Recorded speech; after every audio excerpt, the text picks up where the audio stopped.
The Oracle Network.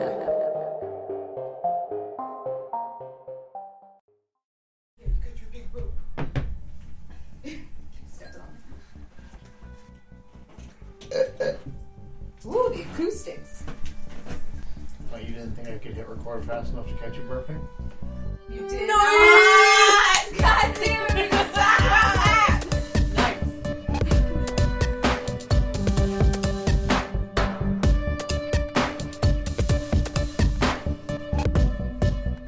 Hey friends! Hey guys, welcome. I'm Abby. And I'm Shauna. And this is Anxious. And Afraid.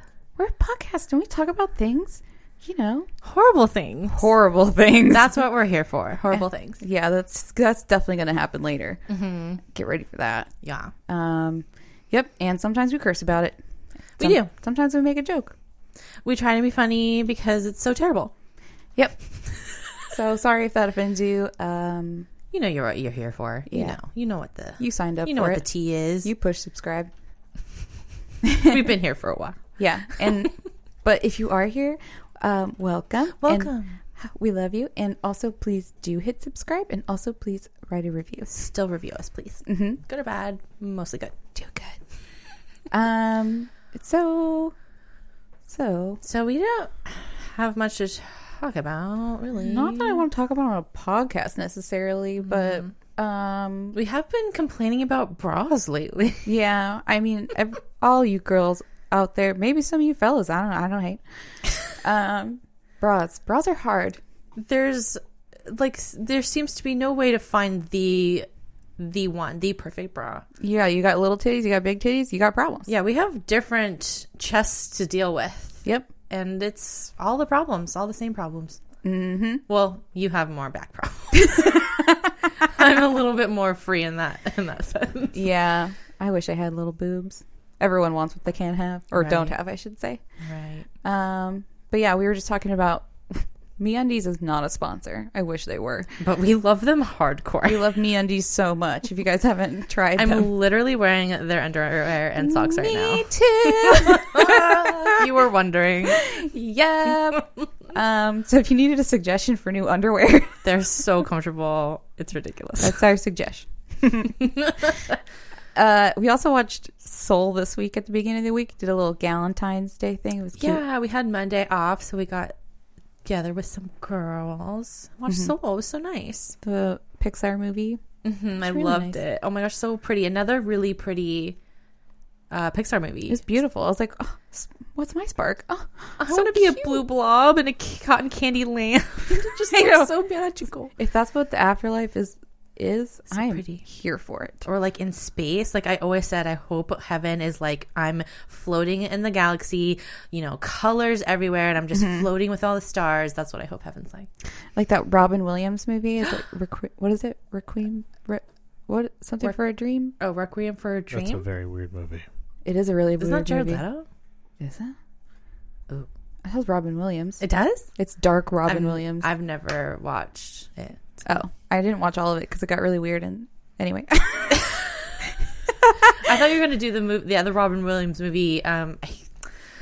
The other dark Robin Williams movie, where he's like in the painting. 1 hour photo. Nope, not Nope, that one. nope. What's the other one? He's in It's a like painting. it's the not. Night Listener. Oh my god, everyone's yelling at me. It's a really old movie, but it's like he. I can't, whatever. It's not spoilers. It's been out for decades. But his whole family dies in a car crash. Oh. Like his wife and his kids, I think. Sounds like Requiem for a Dream. No, it's not. That's not the title of it. I'm telling you 100%. That's not the title of it. Sorry. Fight. Look it up right now. Look it up. Robin Williams movies. And it's where there's just one scene. There's Cuba Gooding Jr. in it too, and there's just there like we go. one scene where he's like in this field of flowers and stuff, and you like touch it, and it turns into painting mush because he's like in a painting. I thought that was Requiem for a Dream. We gotta stop. That is not the title of it. I'm Stop. telling you. I just couldn't have us be any more wrong. on recording. So now that You guys were wrong, but I was mostly right. well, if I had to look it up, then no, you weren't. I was mostly right. I was telling you it was not it. So. Requiem for a Dream is not it. It's not. It's it. What Dreams May Come. What That's the Dreams Robin May Williams Come. movie That where is his what whole we're family talking dies, and it's all trippy and Very trippy. Yeah. Yes, we were talking about the same movie. I just didn't know what it was called. Gotcha. We were just panicking on the title. Not that it matters or has anything to do with anything else we're going to talk about today. Wow, what a rant that was. Wow. Remember when we were worried about an intro and now we have so much? Wow. We Anyways. are so professional. Yeah, Soul was a great movie. That's right. Anyways, Soul, Pixar, great Watch job. it. It's been out for a while. Great. All right, tell me something depressing. Great. Make me sad. Okay. Well, I mean, we all kind of know what's coming today. We've been waiting for you. Yes. We've been waiting. So, guys, if you listen to the show regularly, then you know I promised you another true crime story from the tiny and seemingly cursed town of Skidmore, Missouri. Mm-hmm. Skidless, am I right?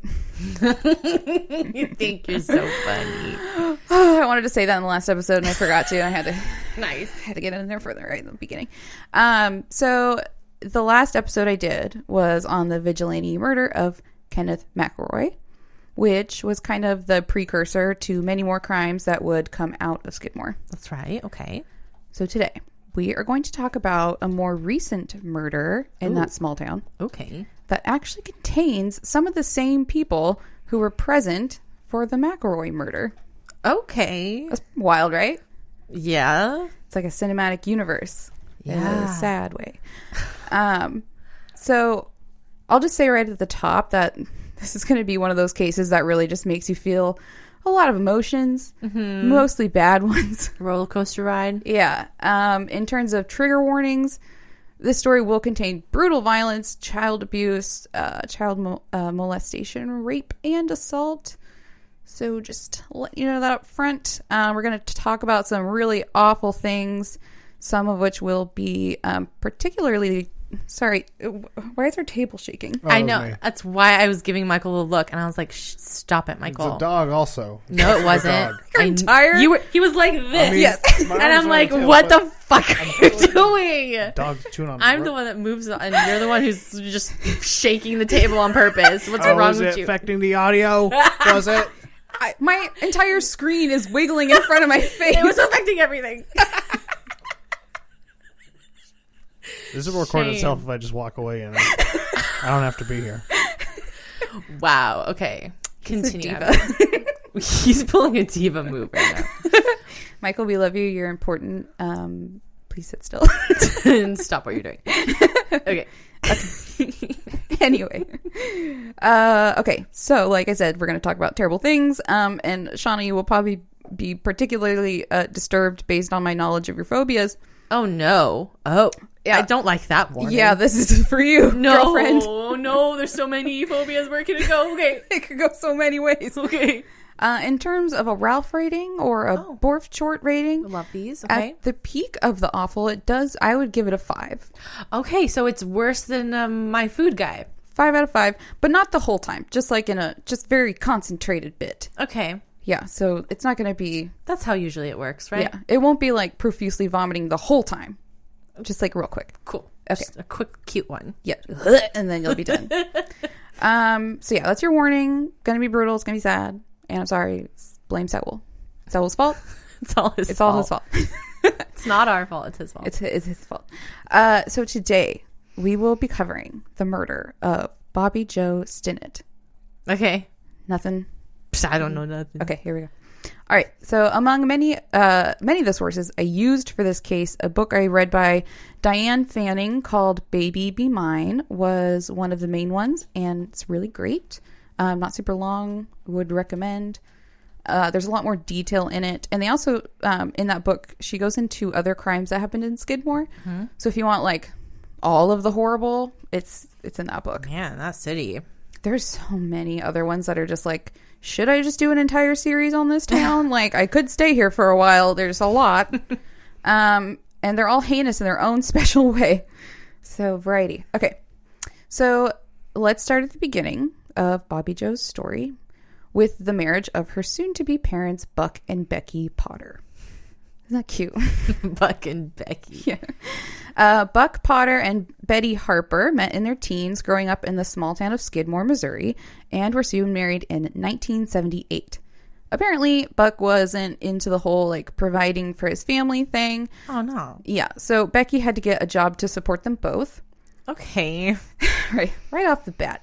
Finding work in a small town like Skidmore is difficult. But luckily, Becky's best friend, Cheryl, was the daughter of the Bowenkamps, who owned the B&B grocery in town. You might remember that was where McElroy shot the owner, Bo Bowenkamp, in the neck. Got you. Yes, so those characters are still in play. Okay.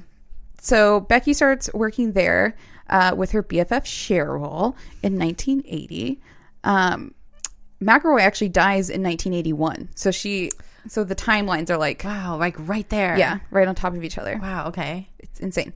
And I know Cheryl was there for the murder because she is later interviewed in like documentaries. That's so weird. Mm-hmm. Wow. Yeah. So she stayed in town. She didn't flee. Mm-mm. Okay. Yes. So anyway, Becky soon becomes pregnant with her first child in 1981 and delivers her baby girl on December 4th, 1981, naming her Bobbie Jo.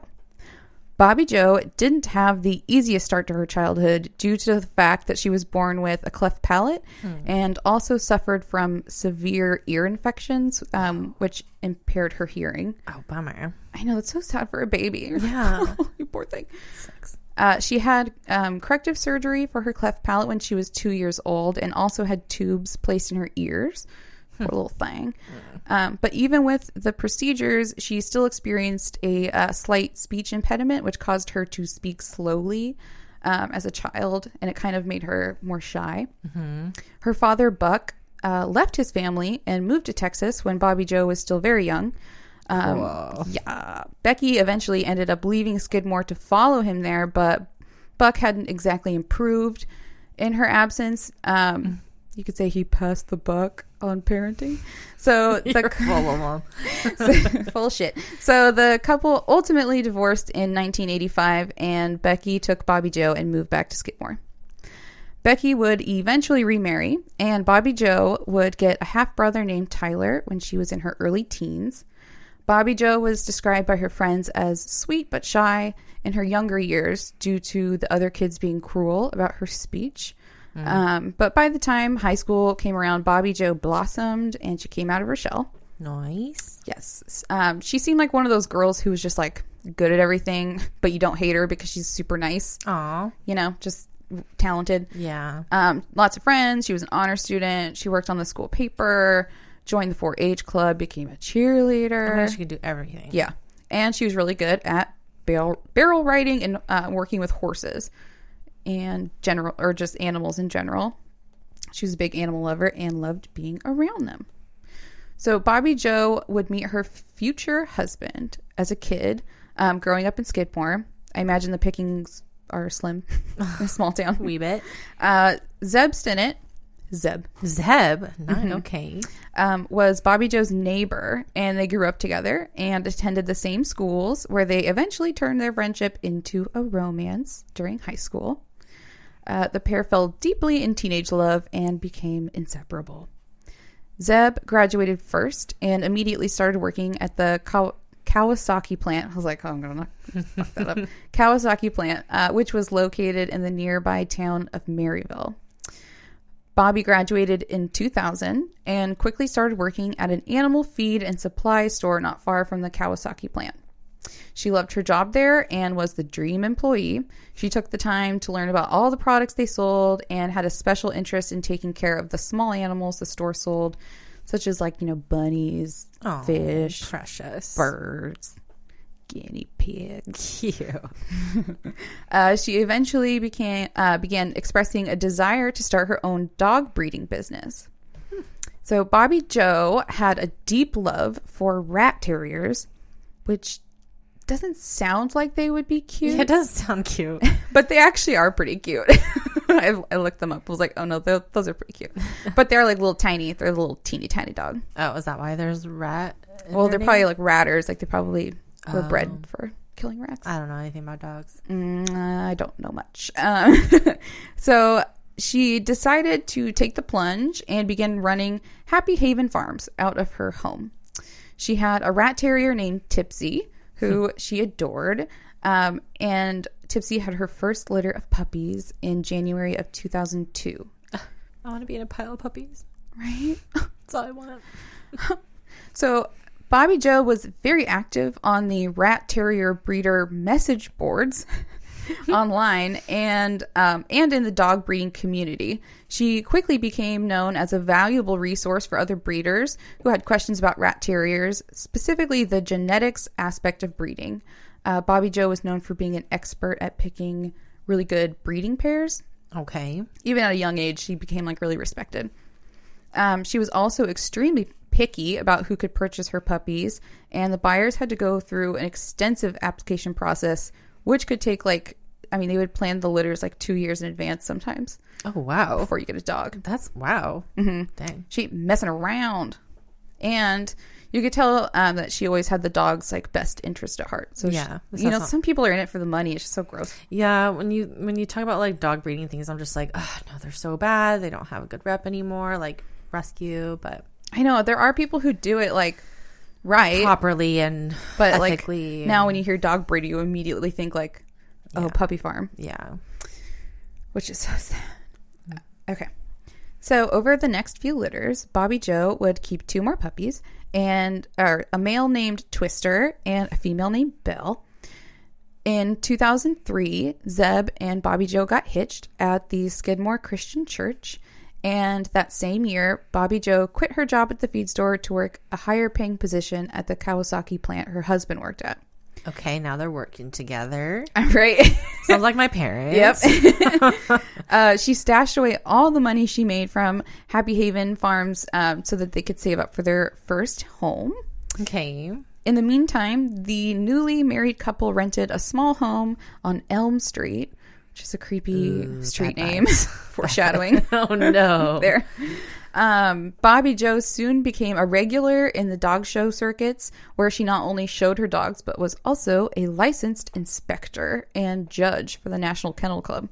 Wow. Okay. That's like impressive. Dang. Like she's like in her early 20s. Yeah. Dang, girl. Hustling and bustling. Mm-hmm.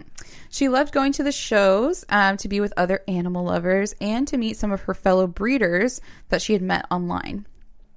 One of these online friends was named Lisa Montgomery. She was a fellow rat terrier breeder, and the 2 women met up at a dog show in Abilene, Kansas, where they talked about their dogs, and the 2 appear in a photo together. They also had something else in common they bonded over. Both women were pregnant. Oh. Bobbie Jo was newly pregnant in 2004, and Lisa Montgomery was wearing maternity clothes at the show and telling people she was pregnant with twins. Whoa. Your favorite. Oh, yeah, that's one of my fears. Twins. I know that you. The 2 women kept in touch after the show online, sharing details of their pregnancies. Both women grateful to have a friend in the community to who she could like relate to. Because it's, Bobbie's first pregnancy, so big deal. Lisa Montgomery said she was due December 12th, and Bobbie was due January 19th. So Zeb and Bobbie Jo were ecstatic about the pregnancy. They already had baby names picked out, Zebediah for a boy, and Victoria Jo if it was a girl. Cute. They eventually found out the sex of the baby and knew that they were expecting a little girl. Babies in a small town are big news, and everyone in Skidmore was super excited for Bobbie Jo. It's because they have 200 people. Right, everyone knows everyone's business. They're now we have 201. So her friends threw her a baby shower, and all throughout her pregnancy, Bobbie Jo remained active in the dog breeding community. She continued going to shows and communicating online. Her online friend Lisa continued to message her with updates and questions about her pregnancy and Bobbie's. In October, Lisa had announced some sad news online. She told the other breeders on the message board that she had lost one of her twins Oh. and would only be carrying one child to term. Oh, bummer. And her new she had a different due date now. It was December 16th.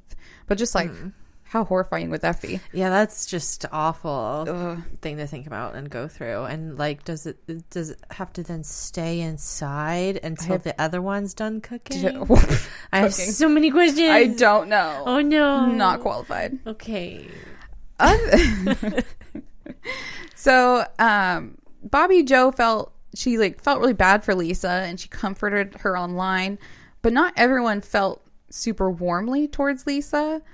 Other breeders had strange interactions with her, and some didn't trust her. Yeah, should I be feeling my shade vibes on Lisa? I'm not telling you. Okay, I'm telling you, I'm starting to feel shade vibes for Lisa. I'm trying to stay neutral. Okay, I have a feeling I know this is where this is going, and I'm scared. But continue. I still don't know the story. Okay. Well, okay. Yeah, so they had some strange interactions with Lisa. One breeder posted on the message board that Lisa had knowingly lied about the pedigree of her dogs, and Bobbie actually stuck up for her, saying there must have just been a misunderstanding, and she prevented Lisa from getting kicked out of the group. Oh, she's such a good friend. I know. She doesn't even know her that well. Another breeder said Lisa had gotten a dog from her, but then ended up giving it away to someone she knew. And instead of just saying that's what is like what happened, Lisa apparently would go over to the house of the person she gave the dog to and would take pictures of the dog to send it back to the woman she got the dog from to make it appear as though she still owned the dog. Okay. Awkward. It's just like really bizarre lying. Yeah, that is. That's like so much work. Yeah, so much extra work to just be like, I couldn't keep the dog. It's fine. Weird. Yeah, so that was weird as well. But Bobbie Jo was a kind and trusting person and convinced the group to give Lisa a second chance. On December 15th, Bobbie Jo received an instant message from a user named Darlene Fisher, who had been referred to her by another one of Bobbie's breeder friends, named Jason Dawson. Darlene Fisher had contacted him asking about purchasing a rat terrier puppy for her kids as a Christmas present, which is cutting it a little close there, lady. It's like middle of December. She's trying to get a puppy. Dang. Christmas 10 days away. Better be committed and not return it like people do. So fucked up. Stop it. Stop it. Your responsibility. Yeah, so she said she lived in Fairfax, Missouri, and Jason instantly thought of Bobbie Jo because she only lived about a half hour away from there. So he gave Darlene Bobbie's email address and figured she would be happy for the business. In the message to Bobbie Jo, Darlene Fisher said that she had been trying to get a hold of her and was interested in buying one of her puppies for a Christmas gift for her kids. The two began instant messaging for the next 20 minutes and made plans to meet the next day, December 16th, at Bobbie's home so that Darlene could meet the puppies. Okay. Bobbie Jo gave Darlene Fisher her address and said she would see her soon. The next day, December 16th, Zeb Stinnett left for work in the morning as usual, and Bobbie Jo let him know someone would be stopping by later to look at the puppies, which was like a totally regular occurrence for them. Okay. My anxiety is building. I feel it. I'll take a breath. So far, it's still going the direction I think it's going, and that's why I'm like, okay, can't breathe. oh, okay. Well, I need to take a drink. Yeah.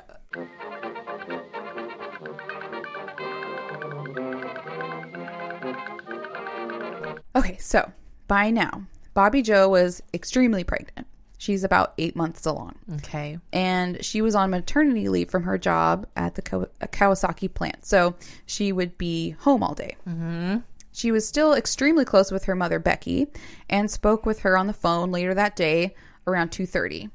Her mom worked at Sumi Oil, which was located only a couple blocks away from Bobbie Jo's house. And her mom asked if she could get picked up after her shift. Bobbie said, of course, no problem, and excitedly told her mom she had someone coming to see the puppies that day. If Becky had looked outside just then, she would have seen an old red Toyota Corolla pass by Sumi Oil just then, heading towards Elm Street. But she didn't. A few moments later, Bobbie told her mom she had to go because the person who was there to look at the puppies had just arrived. A neighbor would later recall seeing the unfamiliar red Corolla parked the wrong way in Bobbie Jo's driveway and noticed that they were there for at least an hour. At about 3:30, the end of Becky Harper's shift had come and gone, and Bobbie had never come to pick her up. Oh, no. She had tried calling, but had received no answer, so she walked the couple of blocks to her daughter's house to see if everything was all right. With Bobbie being 8 months pregnant, she didn't want to take any chances. No. So she approaches the house on Elm Street, and she didn't see any strange cars in the driveway, so she walked up to the front door and was alarmed to see it was standing slightly ajar. Okay, don't like it. I don't like it. God, you're making me, like, more nervous. I know, because I'm really open with, like, I'm really getting nervous here. Really getting nervous.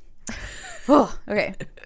With a sense of growing unease, Becky pushed the door open and stepped inside of the Stinnett residence, shouting out Bobbie Jo's name and hearing no response, but the frantic barking from her dogs, which were shut into a bedroom. Oh my gosh, that's eerie and terrifying. As Becky moved through the house, she noticed that everything seemed to be in order until she stepped through the kitchen into the adjoining dining room. And trigger warning, it's about to be awful. Okay, I figured. Becky was met with a horrific scene. Oh. There was blood everywhere. In the kitchen. It's in the dining room. Oh, in the dining room. Okay.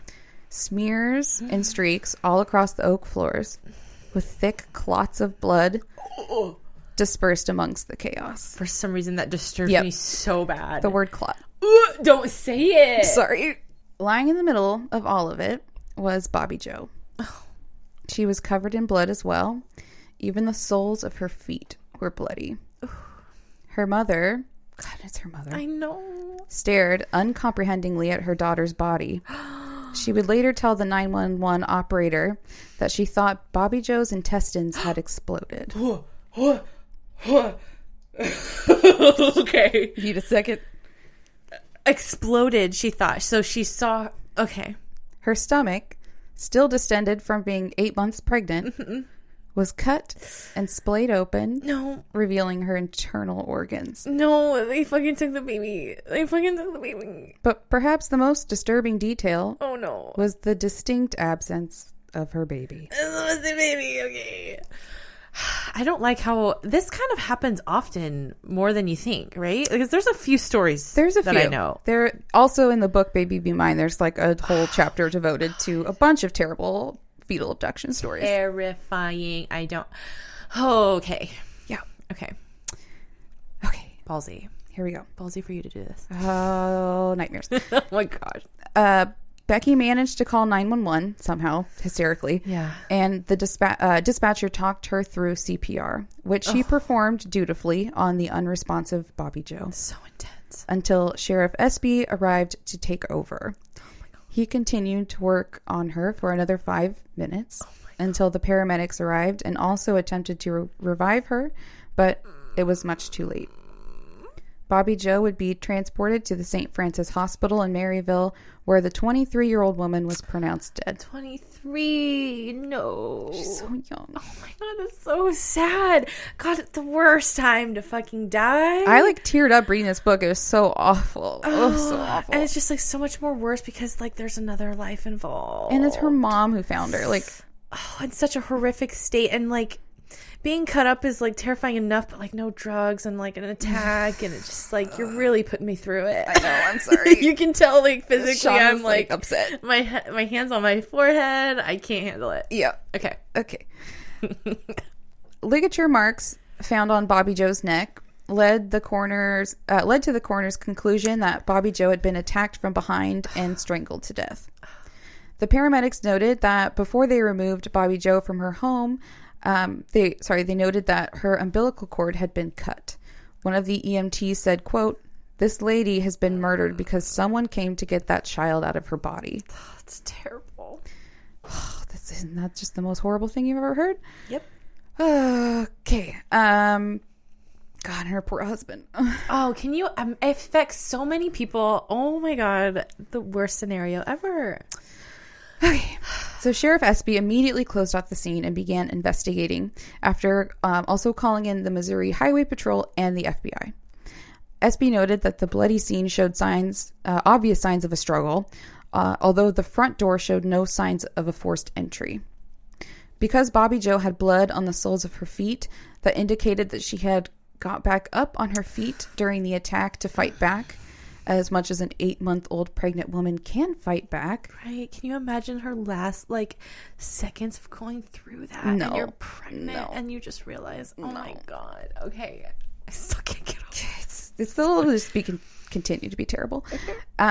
They found long strands of dark blonde hair still clutched in Bobbie Jo's hand that had been yanked out by the root. Oh, and she had dark brown hair. Yeah, so her attacker had catfight girl did out and pulled that weave. She pulled that hair. She pulled that weave. She pulled that weave right out. She should have pulled more. Judging from, sorry for the word, clots of blood on the ground, SB deduced that Bobbie Jo must have been attacked and then passed out, but then woke up again, and the struggle resumed until she was assaulted once more and then finally murdered. Oh my God.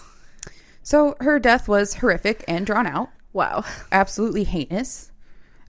Sheriff Espy quickly notified and cleared the husband Zeb of any suspicion, as he was at work the entire time of the crime. And can you even imagine having to tell oh my God, someone that news, that phone call, that your wife is dead and your baby is missing, stolen, and we don't know where it is? Oh my God. So about an hour and a half into the investigation, Espy contacts the state headquarters to issue an Amber Alert for this missing baby girl. Wow. They ask him for her eye color, hair color, skin complexion, size, weight. But of course, how is he supposed he doesn't have any of that info for them. No. The only person who knows that is the one who kidnapped her. Oh, yeah, it was a girl. Oh. So, because he didn't have any of the info they asked for, the state actually denied his request. Wait, repeat that. What? So he's trying to issue an Amber Alert, and they're like, well, you don't have any of the stuff we need, so we can't. Fuck off. That's so messed up. So rude. And this is wasting precious time that SB doesn't have. Right? Medical staff had told him that although the baby did have a chance of surviving. Right. 8 months. It has a chance. Yeah. If she wasn't harmed during the removal. Yeah. But she would still be premature and would need treatment. Yeah. So SB immediately begins calling government officials to put pressure on the state to get the Amber Alert pushed through. Luckily, the elected officials understood the gravity of the situation and cut through the red tape, issuing the nationwide Amber Alert at 12:30 a.m. on December 17th. Wow. Okay. This was imperative as Skidmore was located in kind of the top left corner of Missouri, and you can get on the freeway and drive to Kansas, Nebraska, or Iowa in just a couple of hours. Wow, okay. So they needed everyone to be on the lookout for a premature infant, and they said, she might have a freshly cut umbilical cord. Be on the lookout for bloody rags. What else? You have nothing to really go on. Yeah, and the police also had been given the description of the faded red Toyota Corolla that was parked in front of Bobbie Jo's house. So that went out as well. Okay. Back at the crime scene, investigators noticed Bobbie Jo's computer and called in a specialist to examine the hard drive. That would be Michael's job. At first, they didn't find anything unusual until they started digging through the chat room conversations, thanks to a tip from another dog breeder who had heard about the murder and informed the FBI of a suspicious correspondence from a Darlene Fisher. She sent them the website URL as well as the IP address of the person in question. The message board was called Ratter Chatter. Ratter Chatter, that's nice. And was frequented often by Bobbie Jo. Investigators also found the email address for Darlene, creepily, was fisherforkids at hotmail.com. No. Red flag. Okay, so I shouldn't be shady about Lisa. I should be shady about Darlene. Yep. Okay. There's a lot of names. Yep. Okay. Trying to keep track here. Fisher for kids. That's alarming. Gross. Investigators saw that she was supposed to be coming to Bobbie Jo's to see her puppies the day that she was murdered, and knew that this was a strong lead. So they traced the IP address to a server in Topeka, Kansas. And thanks to a good old-fashioned dial-up internet service connection. Love it. Yeah, the internet. The investigators were able to pinpoint the phone number used to connect, which enabled them to locate the exact address on Adams Road in Melbourne, Kansas. Okay. And this is another extremely small town, just like 400 people, another little tiny town. And now the hunt was on. So the FBI sends agents to the home, which is a white farmhouse in a rural area. They observed the residence and saw nobody was home, so they staked out the place and they waited. Mm-hmm. Sheriff Espy wanted one of his men on the scene as well and sent Detective Randy Strong and Detective Don Fritz to Kansas with orders to stop for no one and to get there as fast as they could. Shortly after arriving, and also placing themselves inconspicuously, a car pulls up from Adams Road residence and parks. It's a faded red Toyota Corolla. It's go time. Let's go. Shauna, put me in. Put me in. A man steps out of the driver's side door. He's a pretty average white guy, brown hair, mustache.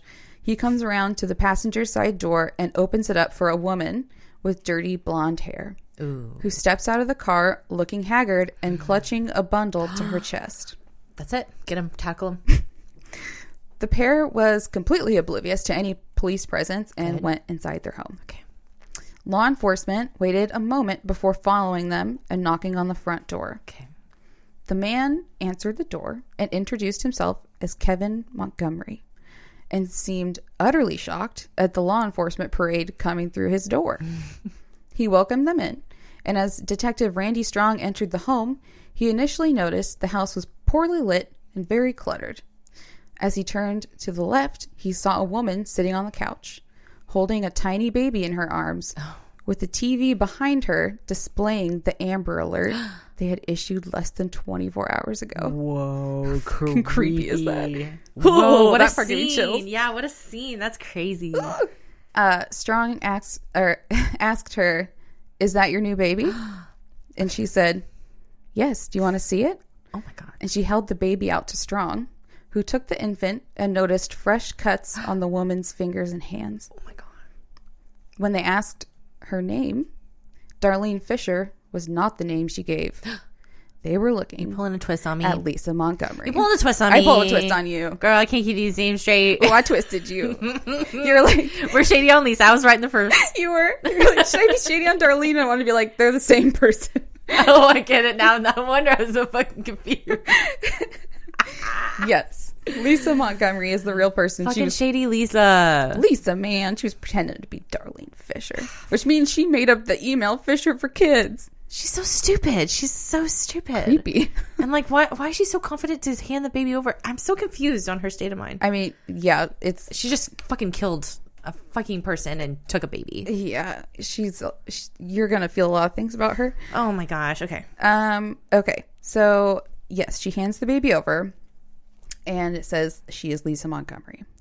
And Randy Strong took the baby away from Lisa and out of the home, where the baby was quickly rushed to the hospital for DNA testing and obviously treatment.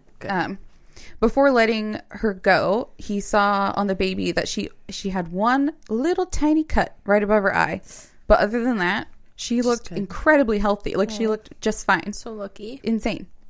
Detectives continued to question the Montgomerys and informed them that they were investigating the death of Bobbie Jo Stinnett and the fetal abduction of her child.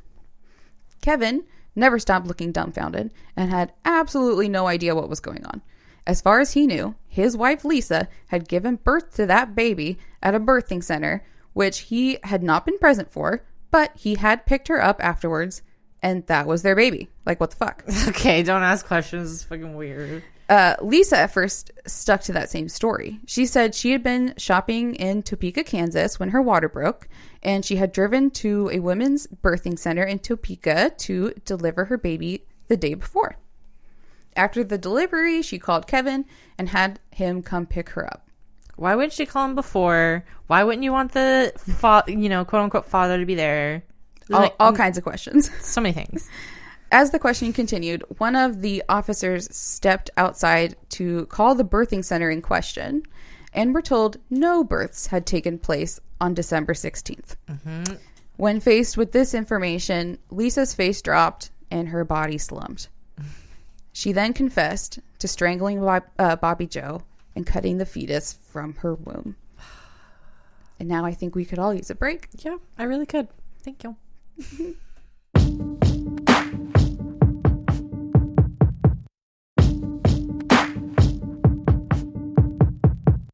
Okay, so feeling refreshed, feeling Energized. good? Okay, Got a cookie? everyone take a breath. Okay. So now I would like to give you some background info on Lisa Montgomery. Okay, this bitch. So I know you probably already have a lot of feelings about her, and I'm about to make them so much more complex. How fun for us all. You give us complex feelings. I know. Put us all in therapy. Thanks, Saul. That's a hashtag for this episode. Right. It may not surprise you to hear that Lisa Montgomery was not a stable person, and she had a horrible childhood. Like, truly, truly awful. So, here's another trigger warning for you. Child abuse ahead. Bummer. Lisa Marie Montgomery was born in Washington State, February 27th, 1968, to parents Judy and John Patterson. John already had a daughter named Dianne from a previous relationship who was 4 years older than Lisa. John was in the Army, and the family were transferred to Fort Riley, Kansas. Lisa was said to be a very quiet girl who loved to read and always earned good grades in school. Mm-hmm. If she wasn't reading a book, her mother said she had a tendency to tell tall tales. She said Lisa would tell people her father had died in Vietnam after her parents would eventually divorce. Okay, storyteller. My dad died. She also said that Lisa had a tendency to switch personalities or moods very quickly. Interesting. Okay. But there's good reason not to believe everything Judy had to say. Many have said that Judy was a terrible and abusive mother to her children. She was reportedly an alcoholic with a hot temper who often physically and verbally abused her children. This is Lisa's mom. Okay, yeah, I got you. It was also reported that she drank heavily while pregnant with Lisa. So Lisa probably had fetal alcohol syndrome. Yeah, that's a lot of no's. Nope. Don't do that. Don't. When Lisa was small, her mother would leave her strapped to a high chair for hours. Oh, no. And would duct tape her mouth closed if she made too much noise. Oh, my God. Judy would reportedly strip Lisa's sister Dianne naked and would shove her outside, telling her someone's going to come take her away. What the fuck? Yep. Your mom is doing that to you? I guess that's her stepmother. So she's like really filling in the evil stepmother role. Ew. Really stepping into those shoes. Those pointy shoes. Okay.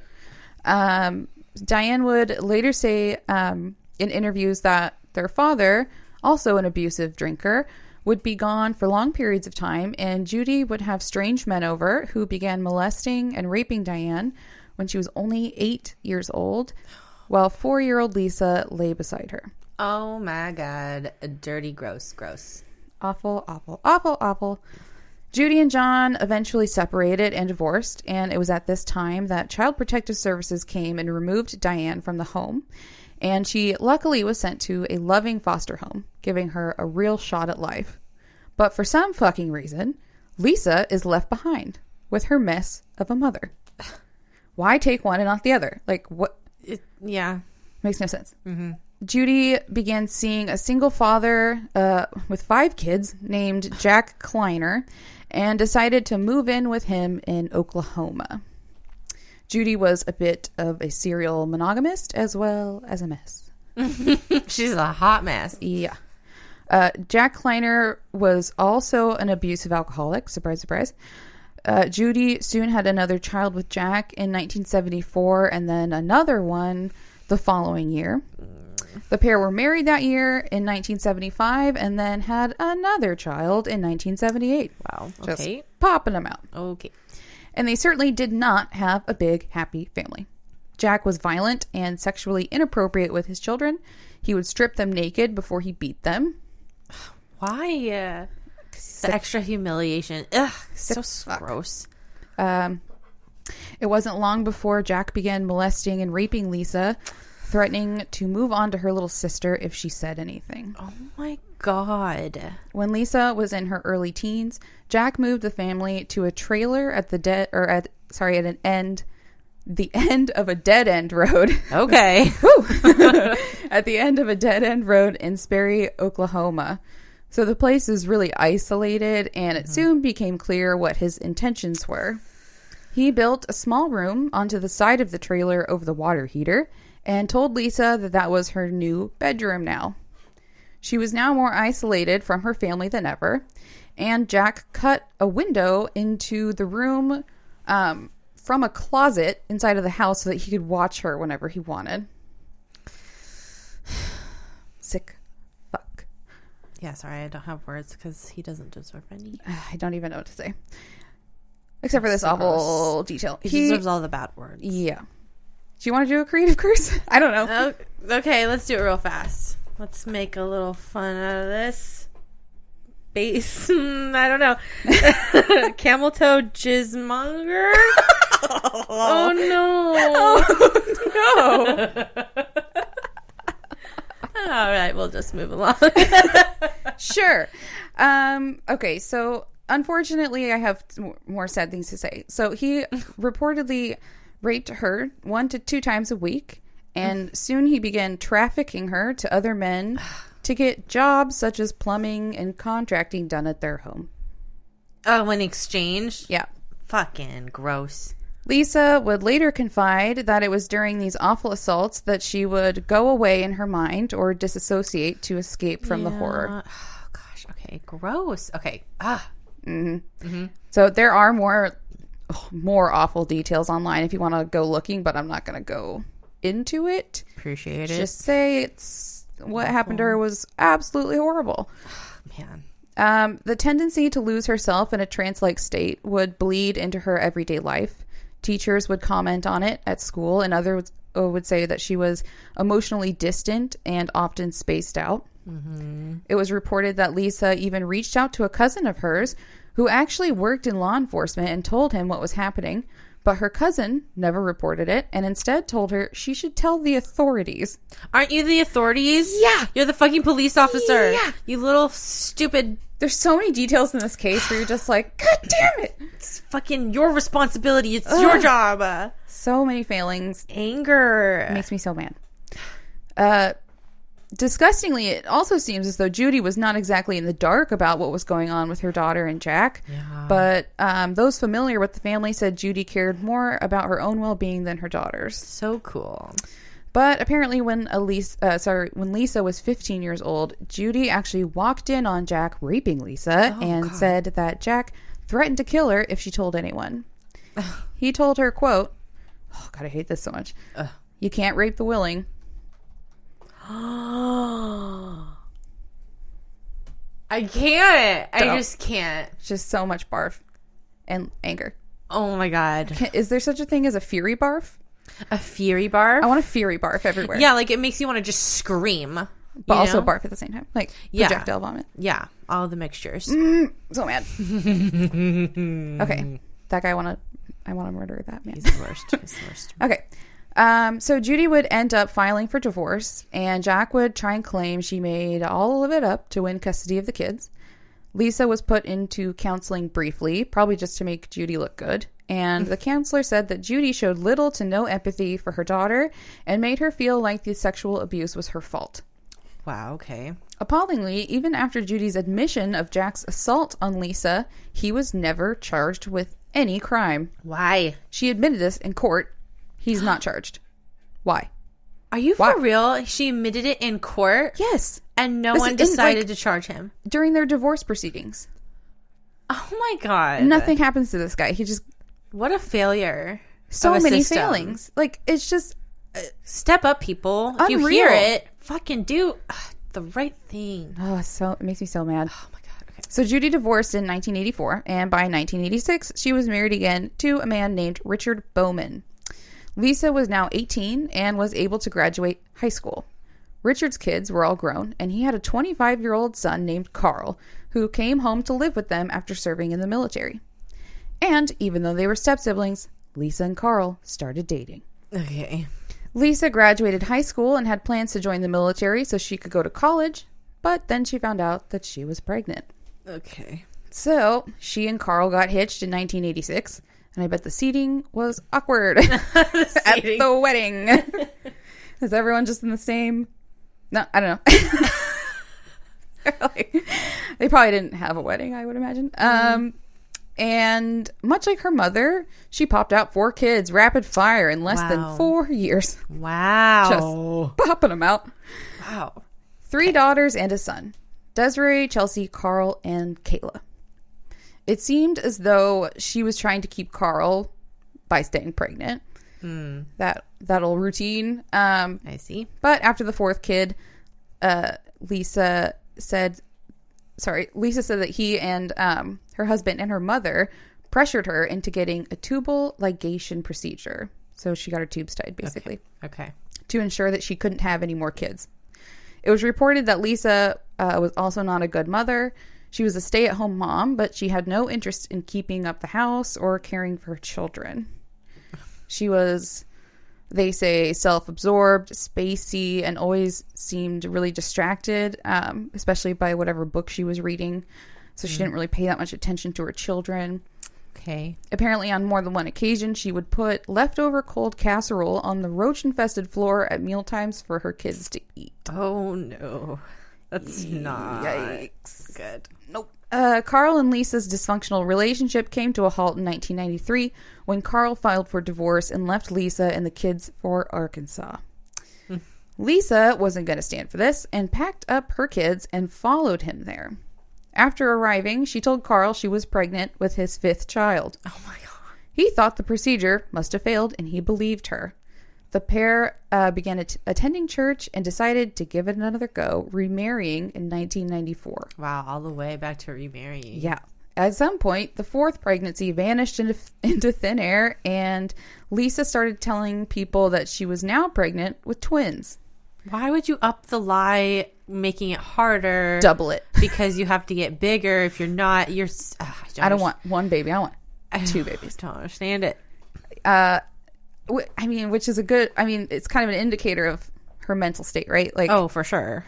Yeah. So when months passed and she was obviously not pregnant, she pressured Carl into moving to New Mexico to be near his father, who lived there. Carl knew she wasn't pregnant, but the family relocated to New Mexico. Okay. Family would later say that Lisa's mental health started rapidly declining. She couldn't hold down a steady job and got into multiple car accidents. Her kids would have to call her Martha to snap her out of her trances because calling her mom wouldn't work. That's weird. Super weird. Have to call your mom Martha and her name's Lisa?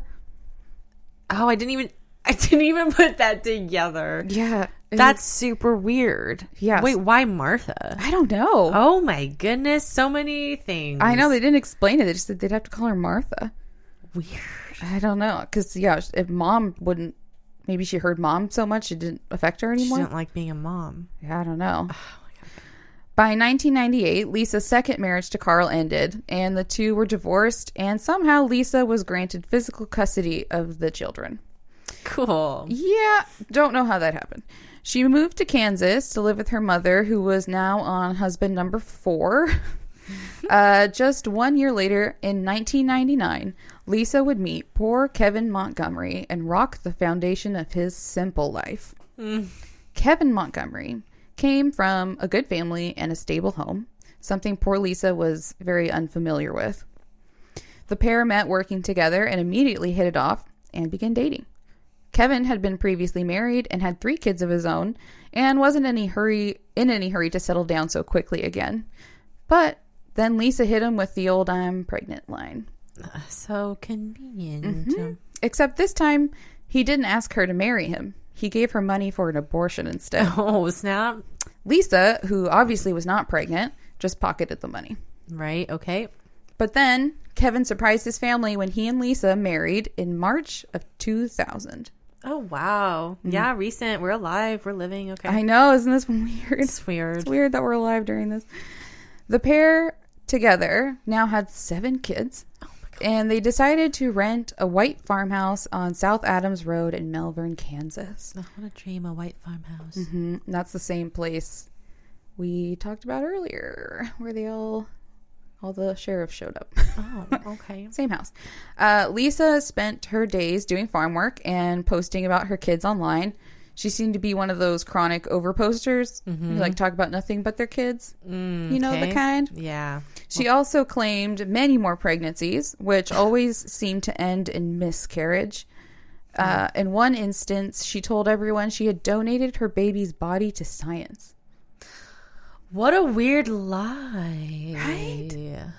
It's the weird complexities of some of her lies. Like, that's a weird one.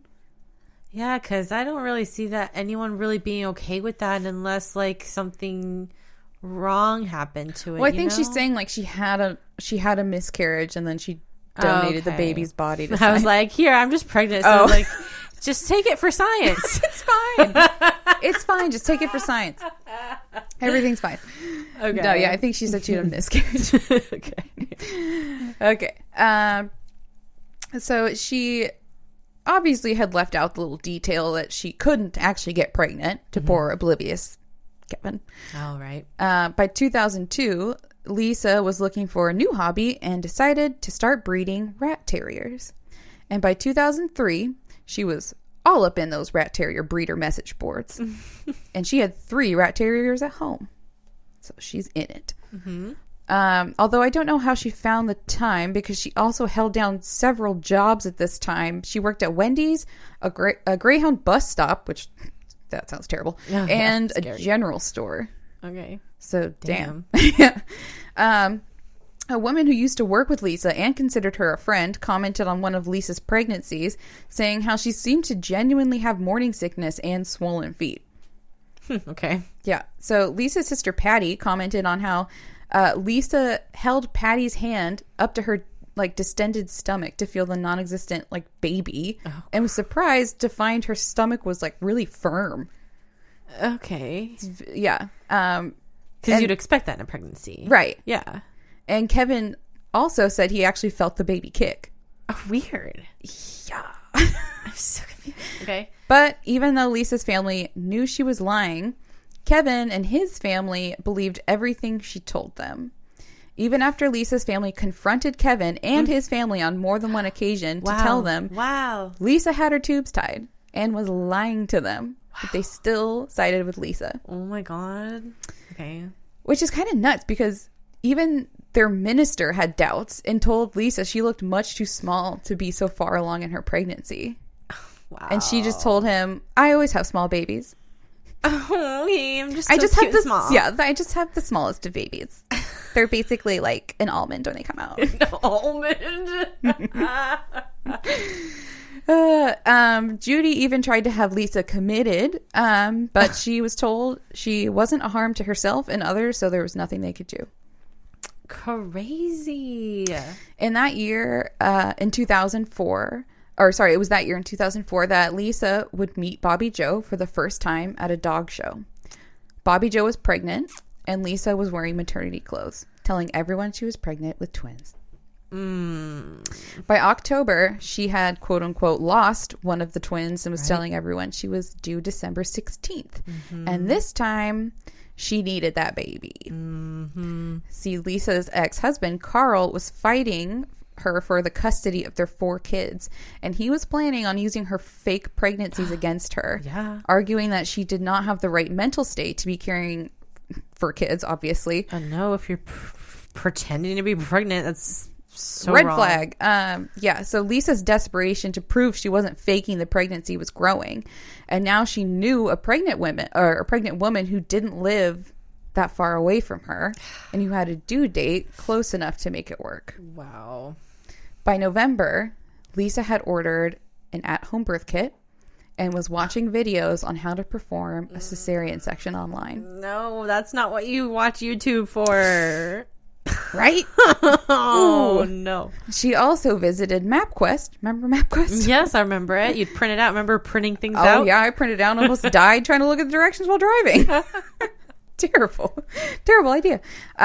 So she also visited MapQuest to see how long it would take to get to Skidmore. Then on December 15th, Lisa pretended to be Darlene Fisher, looking for a puppy, and procured Bobbie Bo's. Oh, God. Bobbie Jo's home address. Lisa said she had errands to run that day and left in her red Corolla with all the supplies she would need stored in her car. She stopped at a Walmart along the way and creeped out a mother by offering to hold her baby for her while she shopped. So that in itself, I'm like, was she trying maybe just to do a last-ditch baby steal before? Right. Maybe. I don't know. The mother declined. She was like, no, you're weird. Oh, my God. Don't touch my baby. And so Lisa just purchased a baby outfit instead. She then continued on her way to Skidmore, arriving at Bobbie Jo's around 2:30. She was worried that Bobbie Jo might recognize her from the dog show, but if she did, it apparently wasn't a problem because Lisa was welcomed into Bobbie's home, hiding a thin white rope and a kitchen paring knife in her jacket. A paring knife. Yeah. It's not even a big knife. It's like a 3-inch knife. Okay. That's a detail. That's terrible. Okay. I mean, there's no scenario where it's not terrible. It's just a tiny knife for some reason is worse to me. I don't know why. Really? Oh, I don't know. Any knife is terrible. No, that's true. Like, because imagine like a big jaded knife or a dull knife. That's true. It's fucking. No, it's all bad. No, it's And all then bad. the size of the scalpel they actually use for the C-section is pretty tiny. That's true. I know. It's like she was Smaller like than a trying to paring knife. pretend to be a Yeah, surgeon. okay. You would want a small knife. That makes sense. If you're trying to be precise. Okay, I take it back. I'll take it. Know I'll how take to do a C-section, right, Abby? You guys, if you have to do one, I'll take a small knife. I'll make it work. It'll be fine. Do you want the extra large scalpel for your C-section? Like the butcher knife scalpel, please. Nurses, please. God, It takes more than one. It's really big. it's a two-person tool. Okay, nervous laughter. That's good.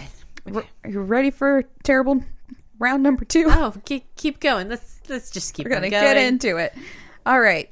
The 2 women went into the bedroom. Now you're gonna see the attack firsthand, where Okay. it didn't do that the first time. So Okay, I understand. Okay. you're getting back into it. Cool. Sorry. Okay. Sorry.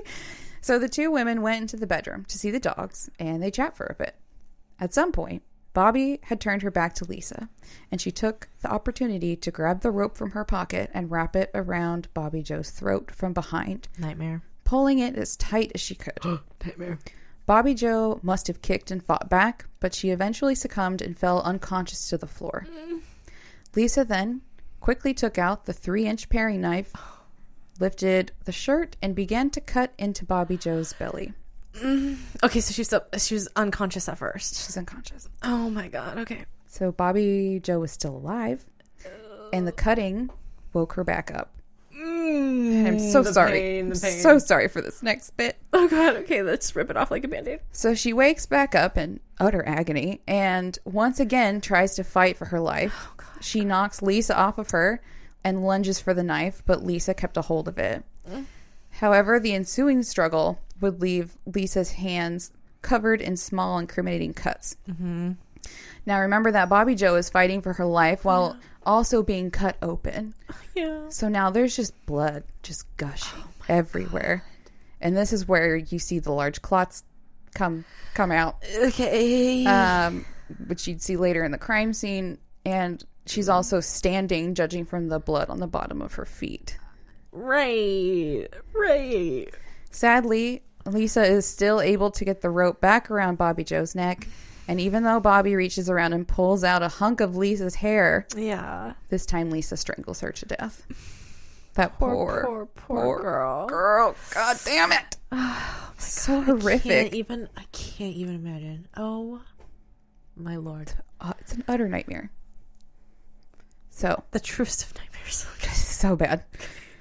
So sorry. Saul! How dare you do this Why would to you us? do this to me? She then once again resumes her work of cutting Bobbie Jo open to reveal her womb. She carefully cut through the womb with the fucking kitchen knife. Oh, no. And pulled out the squirming baby girl. She cut the umbilical cord and pinched it off with her fingers. Oh, my God. Okay. Quickly wrapped the baby in a blanket, clutched the bundle to her chest, and hurried outside to her car. She drove a little ways away and then pulled over to tend to the baby. She cleaned her up with baby wipes and suctioned out her nose and mouth with a little suction tool she had brought. She dressed the baby and then placed her in a car seat that she had also brought. So she was prepared. Wow. After they both looked presentable, Lisa then drove to Topeka, Kansas, where she parked at the Long John Silver's across the street from the birthing center. Classy. Very. And called Kevin to tell him the good news. She had gone into labor and had the baby, and she needed a freaking ride. And Kevin was like, no questions asked. I'll be right there. Oh, yeah, like, he's not concerned at all. Like, oh, why didn't you, like, tell me you were in labor? Yeah. Why are you at Long John Silver's? What? You need a snack? Like, what are you doing over here? Oh, my gosh. Let's, like, pause for a second, because I just remembered a joke that me and Chad thought was hilarious on Jimmy Fallon, because he mentioned Long John Silver's. And the joke was... like, he was doing his thank you notes, and he's like, thank you, Long John Silver's, for not going by your full name. And it was like, Lengthy Jonathan. And he's like, just the phrase of Lengthy Jonathan is so funny. Lengthy Jonathan. Lengthy Jonathan Silvers. Yeah. Anyways. Thank you for that moment of levity. Just a few seconds. Back to the terrible. Okay, so Kevin was like, yes, no questions asked. I'll be right there. He's super excited to meet his new daughter, and is he really that oblivious? He really is. Guys, you're really that oblivious. It's honestly sad. It's sad. I can hide things from Chad. He's so oblivious. Oh, you could also hide a whole pregnancy? No, just the cookies, you know. Just the cookies. Just the cookies. Well, good thing he doesn't listen. Right? Otherwise, your secret's out. No one tell Chad. He doesn't tell. Or doesn't listen. Don't tell. He doesn't listen. It's fine. Okay, so Kevin's very excited, and he takes one of his older kids with him so that they can drive Lisa's car back with them as well. When they pick her up at the Lengthy John Silver's. Lengthy Jonathan. Oh, sorry. Lengthy Jonathan Silver's. You're as welcome. he's formerly called. She looks haggard and tired, but also very happy. And Lisa introduces her husband to his new daughter, who she named... Oh, no. Abigail. Oh, no. And yes, it did creep me out. That's funny. Especially since my mom's name is Becky. That's right. Oh, my gosh. Like, her mom's name was Becky, and her... yeah, that's funny. Abigail. Creepy. Okay. Anyway, it is sad because Kevin thinks that this is his baby, and he gets out the camcorder and everything at home, and it's really cute until you realize like the truth, but he thinks it's real. That's so crazy and sad. And then Lisa just immediately starts telling everyone that she gave birth to a baby. She's like, yeah, see, look, I am right. This is my vindication. Look at this baby. I wasn't lying. And I just sprung back into a normal skinny body. Here I am. I'm not crazy. Look at this baby. The next day, Lisa and Kevin went to the local cafe to show off their brand new baby, where people were surprised Lisa hadn't been lying, first of all, and were also shocked that they were taking such a new baby out in fucking December, of all months. Like a brand new, premature baby. Yeah, right. In December. Totally. The couple then visited the minister. She's probably like, look at my tiny baby. Look how small this baby is. I told you they were tiny. Look at how it's a little almond. The couple, so they go and visit the minister, and then they finally go back home, where they unknowingly walk into law enforcement's grasp. Okay, gotcha. Which brings us right back to where we left off. This is a full circle. We have wrapped around, and now I think we need another break. Oh, cool. Lovely.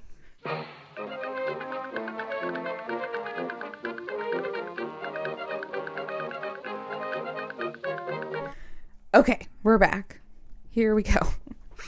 So, Lisa is now in police custody. And after DNA testing confirmed the baby was Bobbie Jo and Zeb Stinnett, they returned the poor baby girl to her poor father. Oh my goodness. He would not return to his home on Elm Street and instead moved in with his parents. Yeah. I would too. Whoa. He decided to name his daughter what he and his wife had originally decided on, which was Victoria Jo Stinnett. Aww. And Victoria is like, I think it means victory, so it's very like appropriate, Yeah, like I guess. she survived. Mm-hmm. Can you imagine growing up and knowing that's how you No. were fucking born? Oh my god. It's the worst. Can you imagine? No, can't. I can't. It's so many bad elements. Okay. She was 5 pounds and 11 ounces. Wow. And the doctor said she was responding normally for a 1 month premature baby. And besides the little cut above her eye, she was healthy, Right. Okay. which is insane. Go girl. I mean, how did it? I don't know. So Wow. she was recovered 23 hours after she was taken. Wow. That's pretty nuts. That's a whole, wow, that's a solid day. Wow, that's a miracle. Honestly so fast. It's kind of shocking that they were able to do it because of dial-up internet. Yeah, also the times.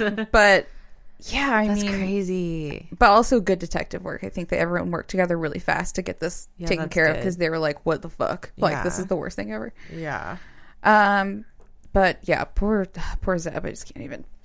And he had to deal with the media as well during this time, and I just like I don't even know what he went through. Terrible. Too much. He ended up keeping his wife's 2 favorite dogs, Tipsy and Belle, and rehomed the rest. Bobbie Jo's funeral would be held at the end of December with the same minister who had married Bobbie and Zeb less than 2 years prior. All this is happening in December, like Merry Christmas Christmas. time, and like everything happening in that one horrible month. Oh my god, So terrible. ruins everything forever. Yep, forever. And more than 400 people would attend her funeral, which was like Wow. more than the entire population of the town at that time. Yeah, that's right. They're so small. And now we're going back to Kevin and Lisa. So investigators interrogated Kevin Montgomery for 2 days and came to the conclusion that he wasn't a criminal. He was just mind-blowingly gullible and clueless. A dopey dude. He's just a dopey dude. He's like, men are dogs, and they're just so dopey He's sometimes. just like floating around like in life. He's just like, la la la. Yep. I'm just walking, asking no questions. That's my wife. She's pregnant. Everything's fine. Yep. He said he didn't know what tubal ligation meant. I don't know what that means. Yeah, I mean, you don't know it. You've heard the term, I had my tubes tied, right? Oh, yeah, that's what I mean. Yeah. That's the Basically fancy just, word for yeah, it. you just can't, you can't be pregnant. No more pregnancy for you. Right. So silly. So he didn't know what that meant when he was told about it. Oh, okay. He didn't Google it. Google was there, right? I guess early 2000s. Yeah, it probably wasn't as used. I don't know. I can't remember that far back. We didn't have iPhones yet. Anyways, I don't know. He didn't ask questions. He's like, that's women's stuff. Yeah, I don't know women Uterus? things. Ew, don't say it. I don't say the word vagina. Ew, gross. So, yeah, so he wasn't guilty. He wasn't involved. Yeah. It's just kind of sad. It's really sad. So the police would eventually release him, and Kevin would continue to struggle with the grief of losing his daughter and the wife he thought he knew. So his life kind of because he thought he had a baby girl. He thought he had this Yeah. it was his whole family in his mind, and just came crashing down. can you if he's that oblivious, I believe he was that oblivious, but also imagining like that earth-shattering news, like you wouldn't trust anyone ever again, because if you didn't know that for someone that close to you doing such an extreme lie And doing you would such trust an nobody. extreme crime too. Like, yes, oh god, like the length, the depth that she went. so bad. Damn. Yeah, so I just kind of feel bad for really everyone in this story. You just feel bad for everyone. Yeah. During Lisa's interrogation, Detective Strong and Fritz would say Lisa showed no remorse for what she had done and never said she was sorry.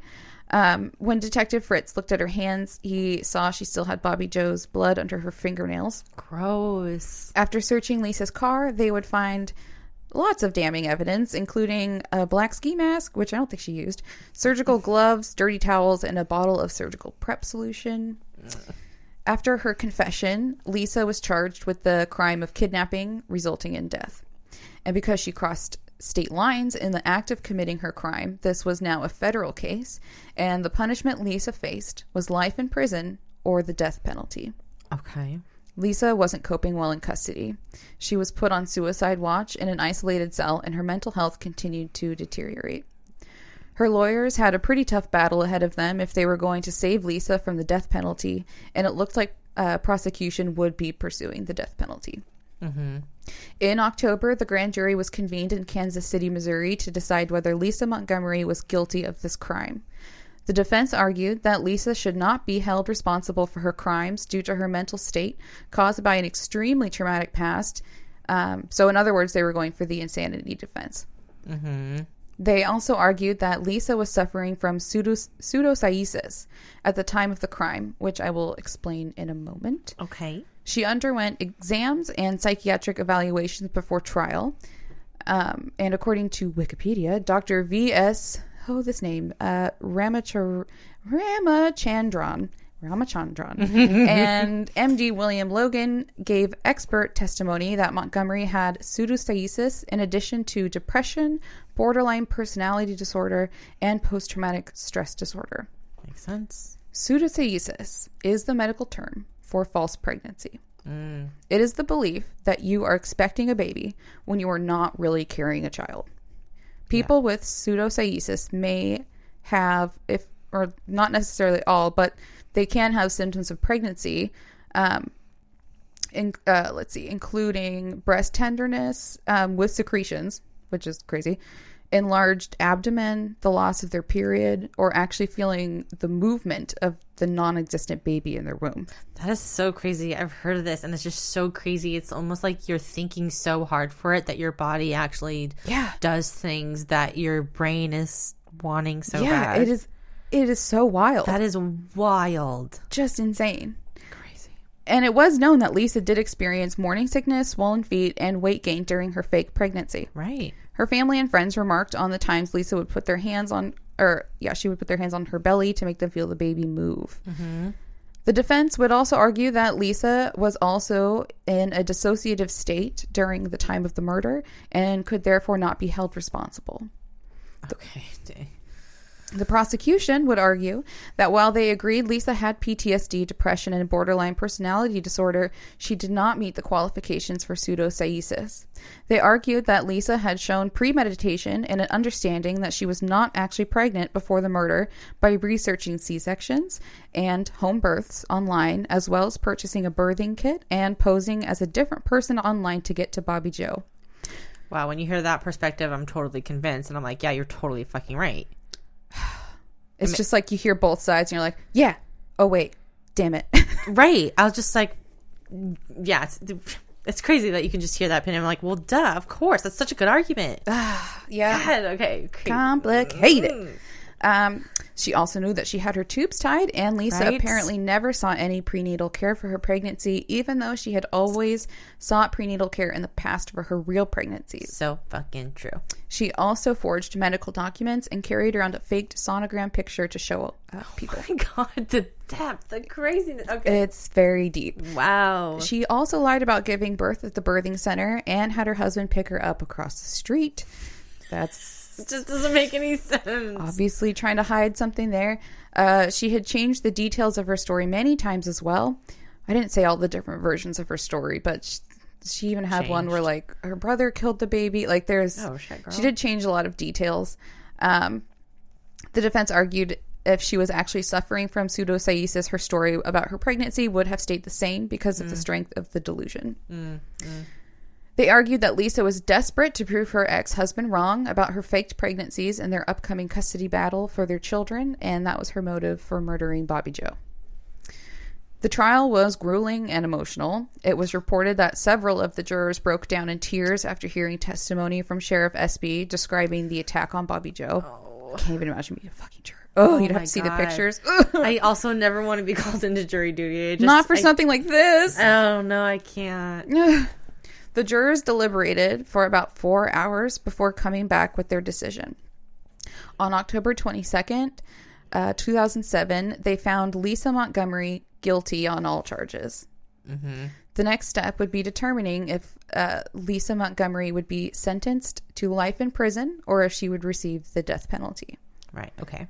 On October 26th, the jury came back with the recommendation to sentence Lisa to death. And on April 4th, 2008, a judge upheld the decision and sentenced Lisa Montgomery to death.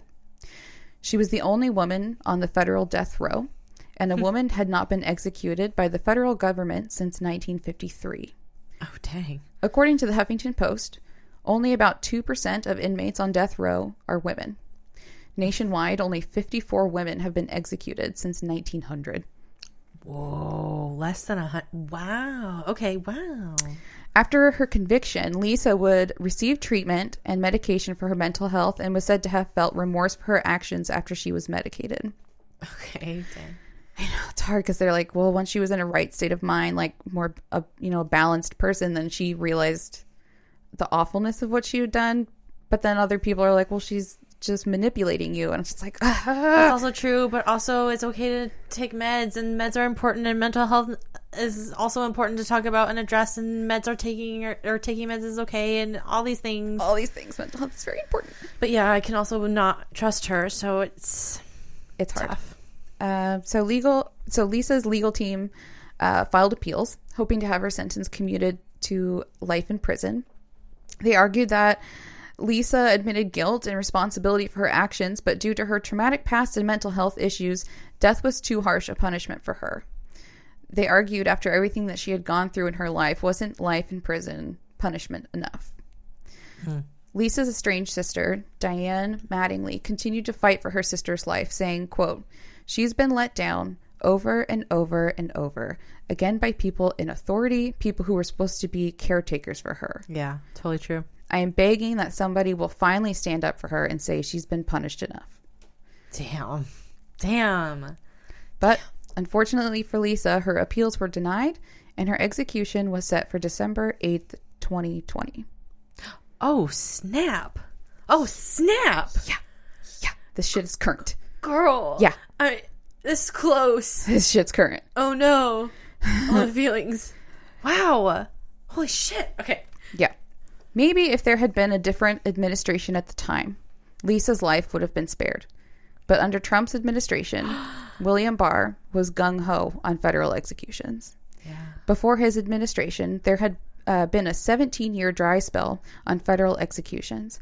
But after Barr was appointed, an unprecedented 13 federal executions were carried out during the Trump administration.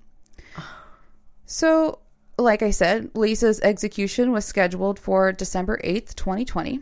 But wouldn't you know it, Lisa's legal team contracted COVID. Oh, lovely. Fucking of course. No way. Oh, my God. In the final hours before Lisa's scheduled execution, she received an extension due to the whole COVID thing, and her execution was then scheduled for January 13th, 2021. Dude, you're bringing it too close. Which is just a couple months ago. Ew, no, like weeks. Like, ugh. Oh, yeah, that's like not even a month. Girl. Or no, it's a month. Just a little over a month. It's gross. It's way too close. Like, the insurrection happened already. We've gone through so much. Yeah. I know. That's like, this stuff doesn't even like wasn't even like making that big of headlines because of all the stuff going on. Crazy. Last ditch Weird. effort. Appeals were filed but dismissed. Mm-hmm. Lisa was brought to the execution chamber at the state penitentiary in Indiana and asked if she had any last words. Oh my gosh, okay. To which she simply replied no. On January 13th, 2021, Lisa Montgomery was executed by lethal injection by the federal government. Wow. Making her the 11th out of 13 executed by the Trump administration and the first woman to be executed by the feds in almost 7 decades. Wow. That's like right at the very end. You only have days left. Wow. That was one of the controversial parts because they were like, they are pushing to get all of these people killed before his administration's over. That is true. Politics. And there was a lot of other ones that went through that people were pretty pissed about that were, Yeah, there was like a black guy that shouldn't have gotten killed. Kim Kardashian was upset. Oh, I think I heard. Was it mental health as well? Or was no, it just he didn't do it? Or he was something? like the driver in the crime, and he was actually like, that's right. You know, turned his life around and whatever, and he's still put to death, and it was really sad. Yeah, that's so fucking sad. Okay, so the town of Skidmore, as well as Bobbie Jo's mother, stood behind the decision for execution, but many others did oppose it.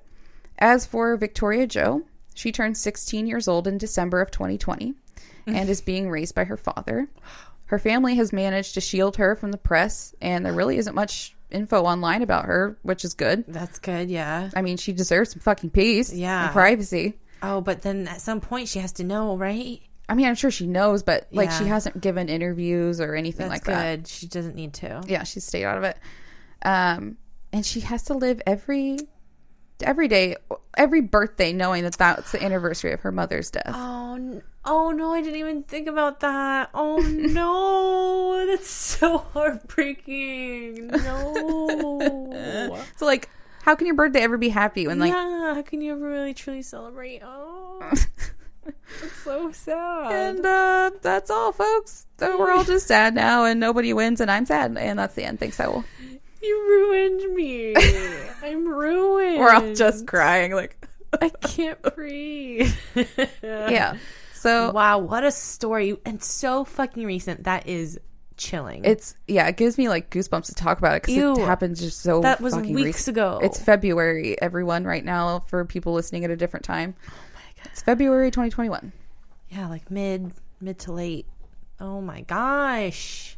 I have a lot of feelings about that case. Like, it's so complex It is. because you just at first you're like, oh, she deserves it, and then you're like, well, no, she had a terrible life, and like, Yeah. she had brain damage from like all of the stuff that happened to her. So Yeah. in my opinion, and I know it's a hot topic, I don't agree with the death penalty. I don't think in any case. Mm-hmm. I know that people are very passionate about it, and I know that there's like a feelings of like revenge involved Yeah. or like justice, Definitely controversial. and I get that. But if we're gonna say killing is wrong, no matter who's doing it, in my opinion. And I don't think Lisa should have been executed. I think life in prison was the right call for her specifically. Yeah. Yeah. That's my opinion. I know like obviously the family's like, no, she should die for what she did. I get it. It's tough because it is like one of those topics where like you legit understand both sides of it. I mean, if you listen and understand. But yeah, I totally get both sides of it. And so I'm really stuck in the middle. Yeah. I used to be like for it. And now I'm like, I don't know anymore. Like, I think also just because there's a sickening amount of cases where they weren't actually guilty and the government That's the thing. executed them. That is the thing. So if you can't ever be 100% sure, you shouldn't do it. I agree. Like I'm not really, I would not say that I'm for it either. But when you think of like terrorists, like if you're a mass shooter, it's hard to not want that person dead. Like, I totally get it. Yeah, it's like because that's like the ultimate. That's Yeah. the ultimate gross. or like a child murderer, or like Yeah. you get, and then you're like, I get it, but I don't know. It's complicated, and that's why it's so complicated. I'll just say this: if the justice system fails you, and you become a terrible person who commits crimes, should that same justice system also get to put you to death? It doesn't really seem right to me. It seems Because it's really also their gross. failure. Yeah. The system, man, it is not good. So We have so much work to do. yeah. So sad. I'm sad. That's sad all around. But poor Skidmore, man. Thanks, Owl. Thanks, so Thanks, Saul. Thanks, dude. we're all gonna go cry for hours after this. Yeah. But we also love you. Thank you for the suggestion. No, I mean, what a wild story. It was a Like, great, like, so many details. I think it's very obviously topical, but it's important to talk about mental health and like For sure. the effect that it can have on a person when you fuck a child up that much. For real. Leave have- children alone. Like if you and she had evaluations done, like she had brain damage, so sucks. yeah, I don't even know what to say about it. Yeah. Nothing else good. I should stop. How about something else? How about our next segment? We trying to introduce City of the Week. Yeah, so remember how like last week we had like a really cool guest named Matt, Yeah. And you know how we also like really wanted a jingle for our City of the Week segment? and I like kind of put him on the spot and was like, Matt, make us a jingle, and he was like, what? And then he did it. And now we have one. Ask and you shall receive. Nice. That's sweet of him. So play that motherfucking jingle.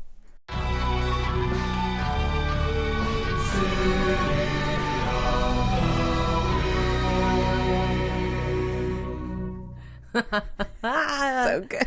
Nice. Thanks, Matt. City of the Week. We got a jingle. Yay! Who's our City of the Week, Shauna? Okay, so besides our typical Eugene, hello. Love you guys. We have Wichita, Kansas. Kansas! I talked about you today. Oh my gosh. Hi, guys. Hi, Kansas. Thanks for listening. Thank you. Yes. Do you have anything you want to talk about? What you're listening or watching? I mean, we had quite an accomplishment this week. Mm-hmm. And it was so fun to watch it because, so I'm just going to like side brag a little bit. But toot that horn. Toot it. Toot toot. So if you hop on our Instagram, which is the funnest place ever, we posted this really funny meme because one of the theories in Matt's stories was possible Bigfoot. And so I found this really funny Bigfoot meme. Of course. And what did it say? It was just like, if no one believes in you, believe in yourself. Yeah, or something believe in yourself. And it's just like him sitting on a rock all furry. Yeah. It's quite great. And it was our first photo to go past 1K. I think we got to 1,200 likes. We're like, whoa. And we never had that many likes. So we're just like, what? Blown away with the fame. I know. I was just like, we're viral. Not really. I But don't want to walk outside. I'm afraid people will ask me for my autograph. So gotta get those sunglasses. Yeah, that was funny. We were trying to make guesses on how long or how high it would get, and I was like, well, I don't know, we're going to bed, so I think we're gonna wake up to something crazy. Going to bed, it's like Christmas. So that was fun. But yeah, that's it. Been watching some typical Netflix the flicks. I think I started the two documentaries, like the one on the Night Stalker and the Cecil Hotel. I also started the Night Stalker. I have not started Cecil Hotel yet because I have done nothing but live and breathe this depressing case. Yeah, you deserve a break now. I will break. You should watch whatever you want to You're watch. gonna watch some fucking rainbows and butterflies. Yeah, maybe watch that first before getting into the more Night Stalker. Night Stalker and Cecil Hotel shit. Truly. But yeah. Anyways, now I have to work on my episodes, so... Yeah, now it's your turn. What's it gonna be? Yup. We don't know. Nope. I still don't know either. So, hit them with some social medias. Okay. Like I mentioned, we're on Instagram at Anxious and Afraid the Pod, which is the same for our Facebook group and page. We're on Twitter at AA the Pod.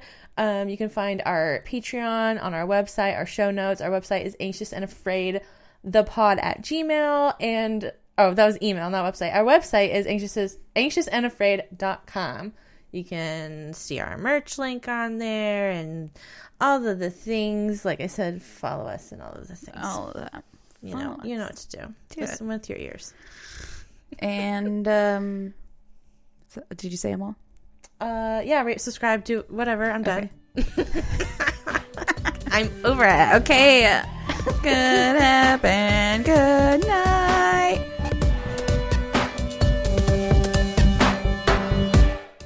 All right, my sources. I read the book Baby Be Mine by Dianne Fanning, a PBS documentary called A Mother's Justice, The Trials of Lisa Montgomery, a podcast called Southern Fried Crime, another podcast called Crimelines, Wikipedia, Huffington Post, CNN.com, BBCNews.com, WebMD.com, and Heavy.com. Our music is by Broke for Free and Matt Edwards, and we are edited by Michael. Anxious and Afraid is partnered with the Oracle Network.